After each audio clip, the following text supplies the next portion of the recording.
नमस्कार। एक अप्रतिम जानकारी में आपका बहुत बहुत स्वागत है। आपके साथ मैं हूं आपका एस्ट्रो फ्रेंड। पूजा करते समय अक्सर दीपक से या अगरबत्ती से धूप बत्ती से कपड़े जल जाते हैं। It's very common thing in A first sight. प्रथम दृष्टया ठीक है, दिया गिर गया, जल गया, बात आई गई हो गई। परसों फिर जल जाए, चलो मतलब थोड़ा सा डर लगेगा, बट फिर भी आई गई है। कल फिर जल जाए, अब तो मामला खटक जाएगा। रोज जल जाए, अरे साला तब आप क्या करेंगे? इधर देखेंगे, इधर देखेंगे और लगेगा कि पक्का कोई भूत प्रेत है। लगेगा ना? और मान लीजिए कुछ भभके जल जाए, मतलब पूरा अचरे जल जाए, पूरा चुन्नी जल जाए। अब एक जगह गिर गया, छेद हो गया अगरबत्ती से, ठीक है, लेकिन आग टाइप का लग जाए, मंदिर ही जलने लग जाए, तो ये एक प्राकृतिक संकेत की श्रेणी में आता है। There is some significance, there is some things which the nature wants to tell you. प्रकृति कुछ आपको कहना चाहती है। अब प्रकृति का मुंह कहाँ है जो कहे?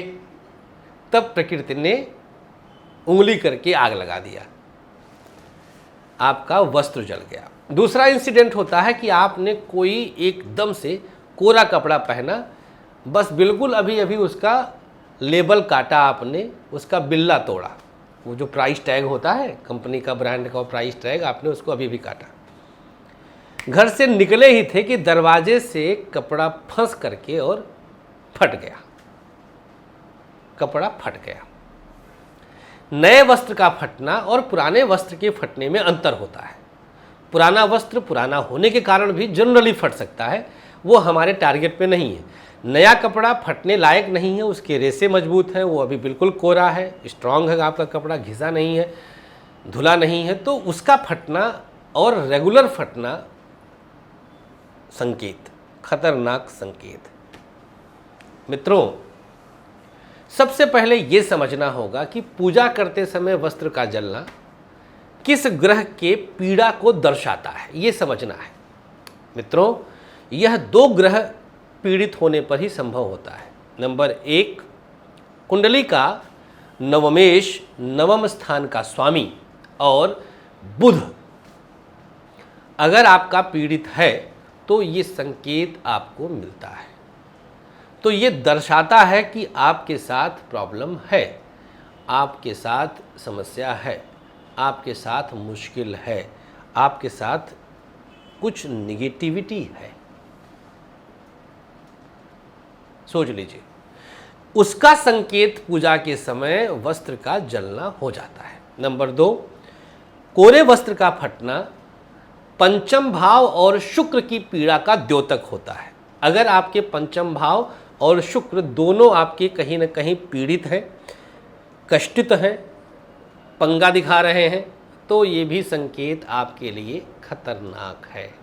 आप पर किसी न किसी नेगेटिव एनर्जी का प्रभाव है। देखिए, ध्यान देने वाली बात ये है, मैंने क्या बोला, एक बार दो बार को हम इग्नोर करते हैं, बार बार कोई चीज़ रिपीट होती है हम इग्नोर नहीं कर सकते।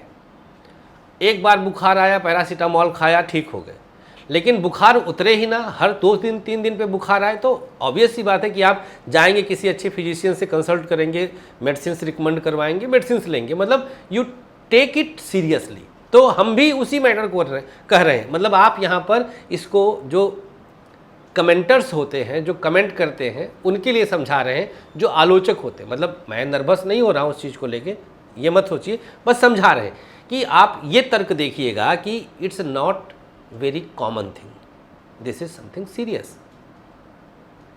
हफ्ते में 3 दिन किसी का कपड़ा पूजा के समय जला, हफ्ते में लगातार 5 दिन आपका आरती का दिया गिरा, तो यार ये मतलब कुछ तो अलग है, कुछ तो संकेत है प्रकृति का।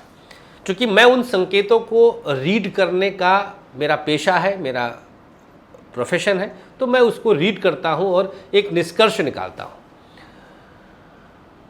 क्या है संकेत? ग्रहों से समझ लिया। पंचम भाव शुक्र की पीड़ा, नए वस्त्र का फटना। नवम भाव और बृहस्पति की पीड़ा,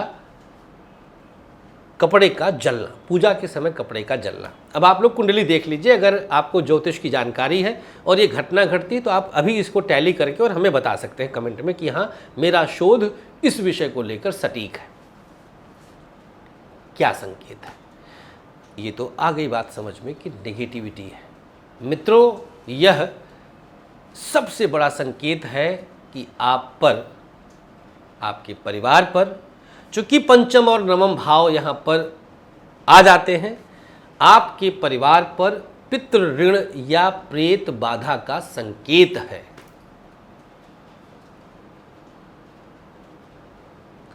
पितृ ऋण या प्रेत बाधा। क्यों? दशम से द्वादश नवम भाव, चतुर्थ से द्वितीय मतलब पिता और माता, चतुर्थ से द्वितीय पंचम भाव, नवम पंचम, नवम से नवम पंचम, पंचम से पंचम नवम, डीपली कनेक्टेड। लक्ष्मी स्थान कहा जाता है त्रिकोणों को, तो मूल त्रिकोण लक्ष्मी का द्योतक हो गया। तो ये संकेत डायरेक्ट आपके पितरों का होता है, पितृ ऋण का होता है, और इसमें कई तरह की घटनाएं होती हैं।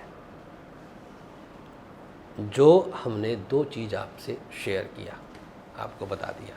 इसके लिए तत्क्षण आपको गंभीर होना चाहिए, पितृ ऋण शांति के निमित्त प्रयास करना चाहिए, पिंडदान कराना चाहिए, भागवत का पाठ सुनवाना चाहिए, ब्राह्मण की सेवा, विप्र आशीर्वाद लेना चाहिए, जिससे वह नकारात्मकता, वह प्रेत बाधा, वह दोष आपका धीरे धीरे खत्म हो और आने वाली पीढ़ियां आपकी सुरक्षित हों।